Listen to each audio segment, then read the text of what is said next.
To get back at the pervert who was spying on me, I did something no other woman would ever dare to do. First, I drew 2 pounds of blood from my arm. Then I poured 1 pound on the floor. Then I let 1 drop fall by the door. Finally, I poured the rest into a pot. I mixed it with hot water until it blended completely. After I had enough blood water, I put my pajamas over a pillow. Then I stabbed it dozens of times with a knife. Next, I spread the blood water evenly over it. Finally, I timed it perfectly. 1 second before the peeper picked the lock, I held my breath and lay on the couch like a corpse. When the peeper came inside, he stepped right on the drop of blood by the door, leaving evidence that he had entered. Then the next second, he saw me lying on the couch. The whole scene was covered in blood. It made the pervert so disgusted he almost threw up, but he forced it back down because he remembered he was the voyeur. So to avoid suspicion, he had no choice but to run out of the house. But he didn't know. He had just fallen into my trap. When I saw him leave, I quickly got up and took a few selfies. Then I pulled out a strand of my hair and cut it to match the peeper's hair length. Then I placed it next to the bloodstain and took another photo to make it more convincing.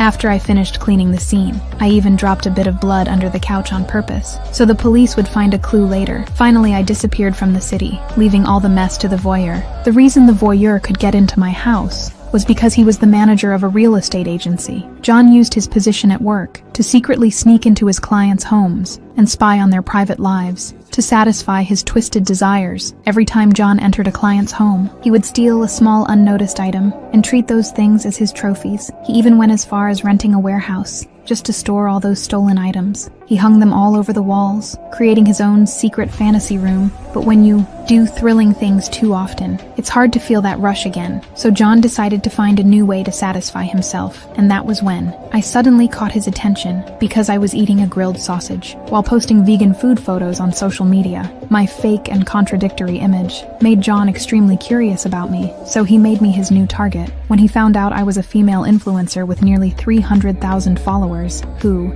only posted designer bags, luxury cars, and Michelin restaurant photos. But despite looking rich online, I actually lived in an old rented apartment. That immediately made John suspicious, so John decided to check my place out. But after trying many codes, he couldn't get in. He even stuck a piece of plastic film over the lock. After I entered my code, he peeled it off, then sprinkled flour on it, trying to figure out the code order from my fingerprints. But when he saw the result, he was stunned, because the film showed I had pressed at least 9 buttons. He had no way to figure out such a complex code, with no other choice. John was ready to give up on me, but he never expected that the next day I would find him, and even handed him my room card myself.